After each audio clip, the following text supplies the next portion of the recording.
देखिए, आप सभी लोग को पता है कि माननीय चुनाव आयोग द्वारा ये एसआईआर की प्रक्रिया उत्तर प्रदेश में करी गई थी, जिसमें जनपद गाजीपुर में भी एसआईआर की प्रक्रिया की गई थी।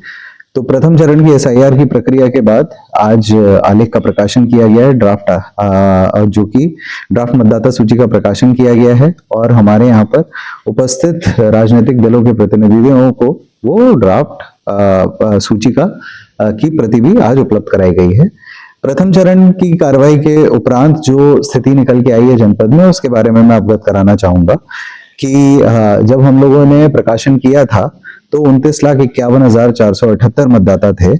एसआईआर की प्रगाढ़ परीक्षण करने के उपरांत जो हमारे पास जो बचे हैं मतदाता, इसमें से 4,08,689 मतदाताओं के नाम काटे गए हैं, जो कि विभिन्न वजह से कटे हैं। या तो वो मृतक हैं, या डुप्लीकेट हैं, या परमानेंटली शिफ्टेड हैं, या फिर अनट्रेसेबल हैं।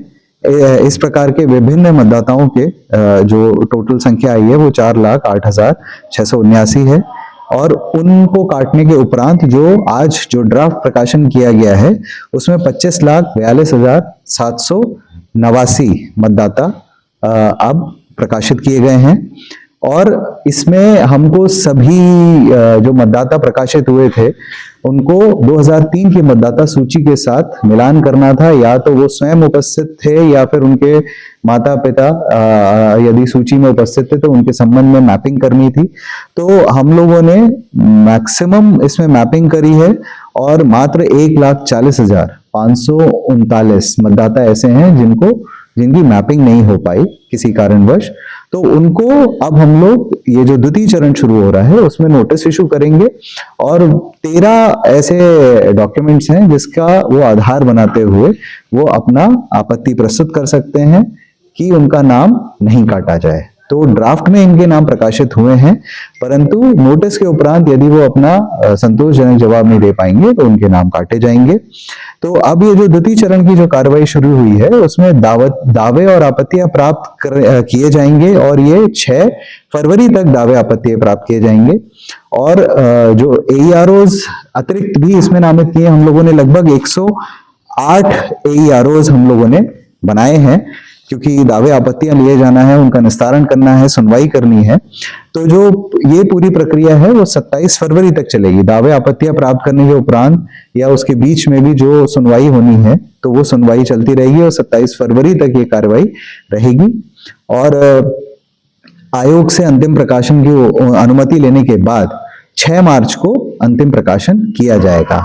यहाँ यह भी मैं बताना चाहूंगा कि जो 1 अक्टूबर 2026 को जो अपनी 18 वर्ष की आयु पूर्ण कर रहे हैं वो लोग भी इसमें नए मतदाता बन सकते हैं। उसके साथ वो उनको एक अतिरिक्त डिक्लेरेशन फॉर्म देना पड़ेगा, और वो नाम भी इसमें हम लोग जोड़ेंगे।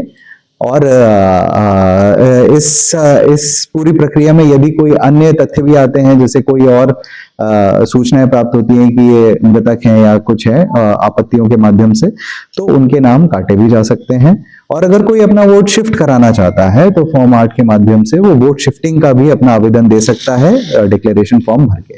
तो मुझे पूरी उम्मीद है कि जो हमने प्रथम चरण की कार्रवाई पूर्ण करी है माननीय आयोग के निर्देश में, बहुत बीएलओज ने और हमारे कई टीचर्स ने इसमें बहुत अच्छा सहयोग किया, और जिसकी वजह से हम लोग ये कार्रवाई संपन्न करा पाए। आगे की कार्रवाई के लिए भी विभिन्न राजनीतिक दलों के साथ हम लोग लगातार संपर्क में हैं, उनकी भी जो समस्याएं आती हैं उसका निराकरण करते हैं।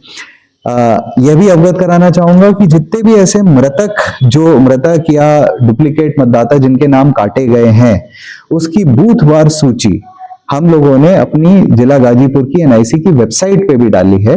तो यदि किसी का नाम कटा है और अगर उसको लगता है कि मेरा नाम गलत कटा है तो वो उस वेबसाइट से अपनी सूची प्राप्त करके अपना नाम देखते हुए वो उसमें दावे आपत्तियां दे सकता है, और उसमें हम लोग सुनवाई के उपरांत निर्णय ले लेंगे। धन्यवाद सर। ये किस तरह का बंडल राजनीतिक दलों को दिया जी? राजनीतिक दलों को आज जो ड्राफ्ट इलेक्टोरल रोल का प्रकाशन किया गया है उसकी प्रति उपलब्ध कराई गई है।